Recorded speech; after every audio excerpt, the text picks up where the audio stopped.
Welcome to the Catalyst Life Coaching Podcast with John Kim and Noelle Cordeaux.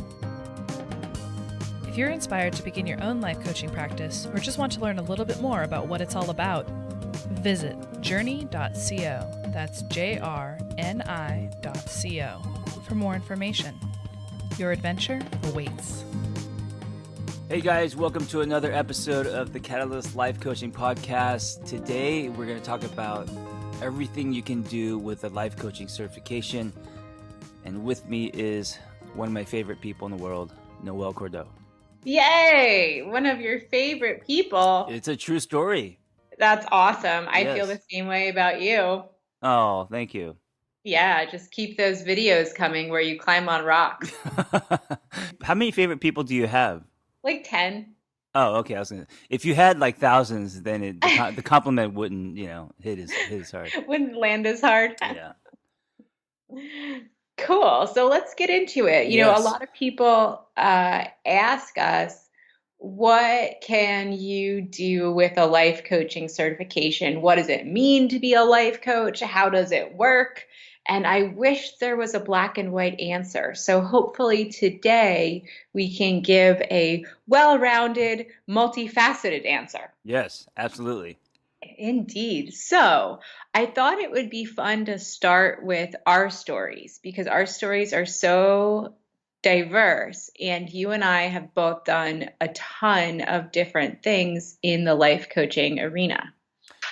Yes, and also the life coaching certification, it's and we'll get into this. It means something different depending on where you get certified. It means something different depending on where you get certified and depending on what you want to do as well. So I started out as an executive coach. I went to graduate school for executive coaching and organizational development, master's level program. And that's where I began my journey in the world of coaching. And the world of executive coaching is very different and distinct from the world of life coaching. And when I got in there, I really didn't quite like it so much. Let me ask you this. When you were swimming toward executive coaching, what was the vision you had for that? You know, I've been coaching for 10 years, and I've had to learn how to gauge my own self-worth and my own credibility based on my internal compass versus an external compass or external validation or letters after your name or a certain degree program or whatever. And when I was starting out, I was young. I first discovered the field of coaching and applied positive psychology when I was 26. And it wasn't until I was 28 that I went into my first program. And I chose the program that I did because it was a big name business school, because it had a professional organization that was affiliated with it, and because it sounded fancy and seemed important. Yeah. I noticed that on the East Coast, culturally, PhDs and college education in general is placed a lot higher, I think, than on the West Coast.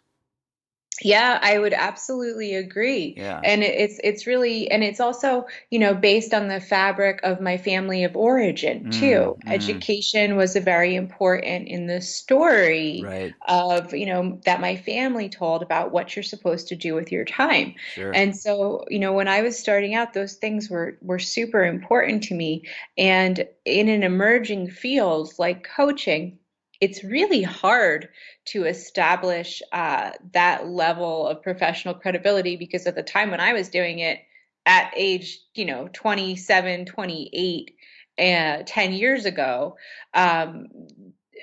trying to convince people that I was credible was my problem. Mentally and emotionally. I didn't have a problem finding clients. I didn't have a problem finding work. And it was actually an internal thing that I had to overcome over the years. So with executive coaching, what was it about that turned you off, that made you decide this is not what I want?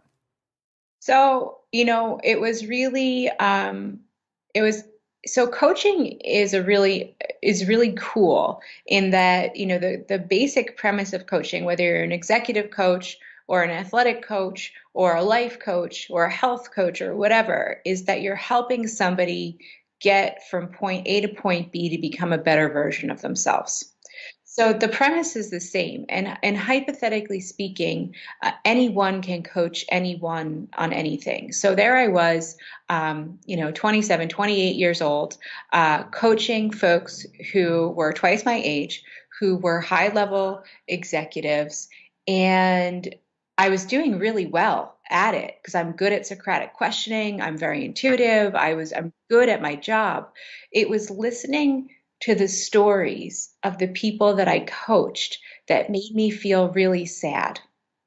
And I realized that when you're executive coaching, when you're coaching folks, for performance, and a lot of times their emotions are so all over the place with the long hours, with the expectations, with the culture, with the pressure. The humans are just fine.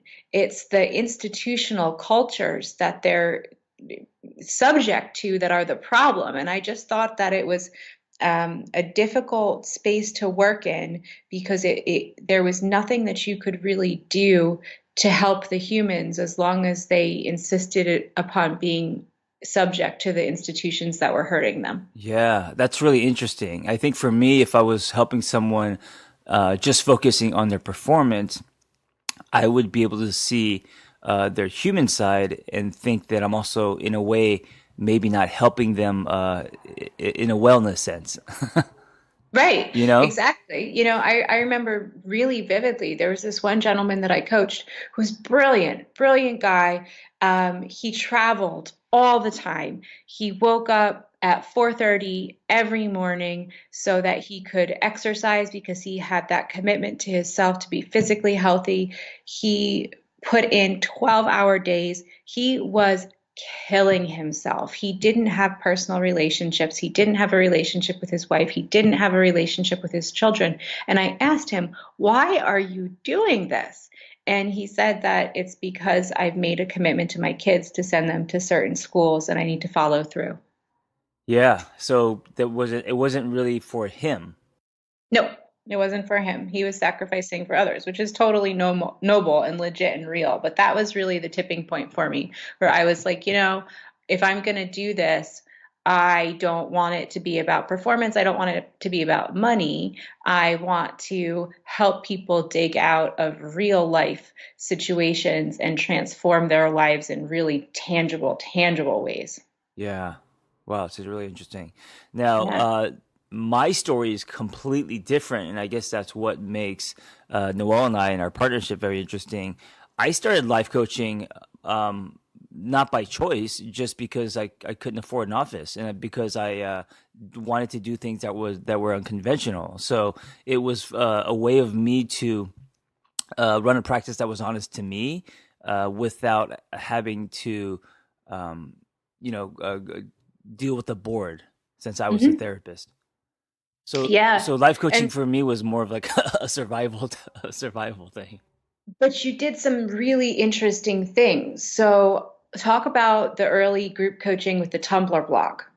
Yeah, so I thought, we can use technology to really experiment and connect people, and so with the Tumblr blog, I decided to do a group blog, and this is back when dial-up was up. So even though no one was on video, no one was using FaceTime and things like that. So, but blogging was powerful and also popular. So I used a Tumblr blog where we all had passwords into it, and so I ran a group technically.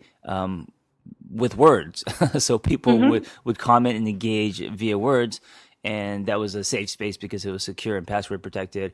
But then, when Google Hangouts first came out, I ran a group, and it's funny because some people were on dial-up on Google Hangouts, and there was about 7 of us, and I remember someone was from Chicago, and they were just from different parts of the world. And I remember closing that MacBook, finishing the group, and thinking, okay, this is going to change the world. And so now, group work online is very common. 100%. And so, I think that one of the things that I want to highlight for folks is that when John and I started 10 years ago, that now what John's talking about, this was before he and I ever met. We both knew that we wanted to do something different, and our path didn't exist. There's no Right. roadmap that says, oh, this is how you build a life coaching practice. This is how you build a life coaching company. And so we literally just had to experiment and figure it out. And if you're listening and you're wondering what you can do the same thing that we did and just try and play around and figure it out. You After should do that. You should do that because that's where you come up with more ideas. I mean, at one time, I in a coffee shop in K Town, I had about 5 or 6 people meeting me weekly, and it was because they couldn't afford, $100 session, so they paid like a drop-in fee, as you would, at a fitness studio. So they paid about $30, and I started running groups inside a quiet coffee shop in K Town. And Yeah, and so groups has been a consistent theme for you throughout your yeah, career. I've always been trying to run away from it, but the universe puts me right back in. So let's follow it through. So you ran a men's entrepreneurial group. Yep, and then I did that out of my house. Yep, you ran that out of your house. And then fast forward to when you formed a group collective of coaches under the Angry Therapist. That's when I joined the team. We were using Google Hangouts at that time for sure. Oh, that's right. Yeah, and there was like someone in a mall, and yeah, right. So that's another example of group work happening in that way. And then also, I ran groups at Mindset in the CrossFit Box weekly. Yes, and then you ran groups for Airbnb. Yes, they hired me, and I did my own. And so that was on the beach and in the Hollywood Hills. I ran groups. And people come. Yeah, it's so weird. And I mean, now that I'm like talking about it, saying it out loud, starting from nonprofit running groups for kids all the way to today, that's kind of been the spine of my story is creating tribes, groups. Creating tribes, creating spaces for people to actualize. Yeah, and it's like even if so next month I'm going to Bali, and again they got hired me to run a group. Yep, yep. And so all of these different things, this is just through the lens of groups, and listen to all of the different things that John did throughout his career as a life coach, coffee shops, beaches, retreats, online, Google Hangouts, group blogging, so diverse, so diverse.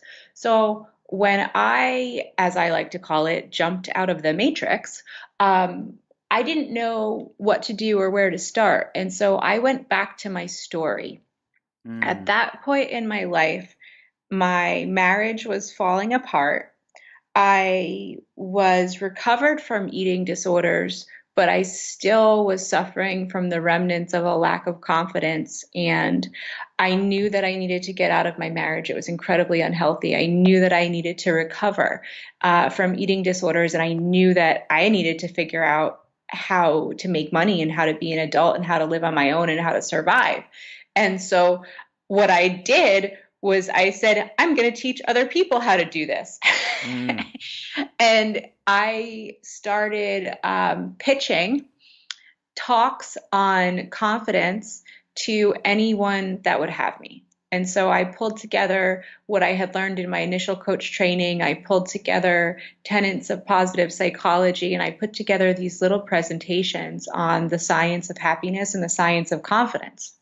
And I joined Toastmasters to start learning how to get good at public speaking. And it was terrifying. Yeah. But I forced myself to do it. And this is like smack in the middle of me getting divorced at now age 29. And I spoke to women's cancer survivor groups. I spoke on college campuses. I spoke in dorms. I started working with some eating disorder recovery groups on the college campus where I worked. I started working with some trans students groups on body image recovery, and that really led me into my interest in human sexuality and gender studies. Mm. And every time I got out there and I spoke, one or two people would come up to me afterwards and either say, hey, can I work with you? Or I have a mother, I have a sister, I have a friend who would really benefit from hearing your message. Can I connect you? And slowly I started to build a word of mouth practice that way. That's really interesting. I love what you said when you said you didn't know, you went back to your story. Hmm. And I really think that we underestimate the power of our stories and how they unfold. I love studying stories. So it does two things. One, when you study your story, you realize there's something happening greater than you. So it pulls you out of the trenches. And two, when you study your story and you kind of see the unfolding and where it's going, you start to trust it because you realize that there's a purpose or something happening. Oh, yeah. And I didn't realize it at the time, but every time I gave my lectures and I gave my speeches, I was reinforcing my own concept of self-efficacy. I was teaching myself the tenets of confidence by teaching them to other people. Right. And I was forced to embody it over the years. Let's also talk about just switching gears a little bit because we're running out of time. When it comes to certifications, I get a lot of questions about what it means as far as value, and Yeah, it's very different than when you're a therapist. absolutely. And I want to make sure that we also hit on some of the really cool stuff that a lot of our coaches are doing too, just to Hmm. give, a lens. But um, what a certification does at baseline is give you knowledge, gives you data, gives you empirically based, academically sourced, scholarly validated tools, tips, and techniques. Everything that I do stands on the science of applied positive psychology. And if I had not gone out there and chased education in different fragmented ways to give myself the foundation that I need, I wouldn't be as good as I am today at my craft. Right. So, a certification gives you the knowledge that you need to ethically coach people. It teaches you what to do when you have a live human in front of you and gives you the theoretical foundation to feel confident that, yes, you know what the hell you're doing. Um, and then it depends on what field you're in, right? So in the world of wellness, very few people look for certifications. If I tell somebody in the world of wellness, I'm a life coach, they're like, oh, cool, Right. that's great. If I go into the medical model and I tell somebody I'm a life coach, they kind of give me a side eye. And then I have to say, and I've been through 5 graduate programs and I'm a CEO. Right. And then Yeah. they're like, oh, you know.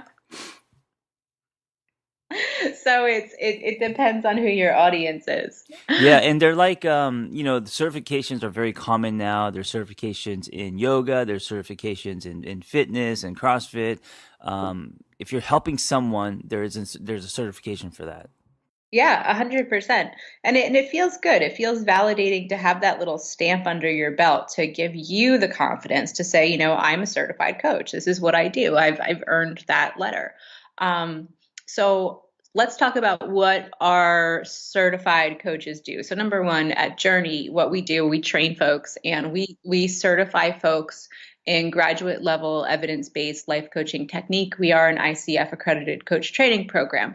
And when folks go through our program, they gain confidence through our community. And they also circle back around with us to talk about what they want to do with their time. So, just off the top of my head, I'm thinking about Bruce, who works for Bulletproof Labs. Bulletproof approached him to give a talk on how to harness your creativity as a performer. And he ran a workshop for Bulletproof, which was awesome. It was the first time he's ever done it. Ty is out there running his first seminars on biohacking all over LA. Heidi is developing retreats in Costa Rica. Virginia is in Massachusetts. She has an annual retreat every year that brings all of her clients together, and she has a booming business that focuses on women. Kelly works with women and parents. Stacy works with parents as they're co-parenting to be able to turn to each other and lean on each other for validation of each other's strengths, which I think is a really gorgeous approach. Tina and Pat are out there rocking and rolling. They're building their own large-scale communities and holding events all over the country. Who else is doing cool stuff? I mean, there's so many. John climbs rocks. John climbs rocks, and we're very proud of him for all that he does. Cookies all day for John. Yes, and the reminder I was gonna mention as you were saying all these people doing these amazing things is how different the everything is, the demographic, what they're doing, who they're speaking to, so I really want you to. And by you, I'm talking about the listener, not Noelle. I want you to erase this idea that you may have of what life coaching looks like, because right now it's growing at such a wide pace, especially with social media and all the things that we can do. It's endless on what you can do, and your practice, quote unquote, may be something that you haven't even thought about. It may evolve into something that is completely different and unique, that isn't just a one-on-one sessions. 100%. Alice is an influencer. She just launched a clothing line. Emily is a makeup artist and uses life coaching to help women gain confidence as they sit for professional portraits. I love that. Right? I love how creative people are getting with this. Mm-hmm. That's amazing.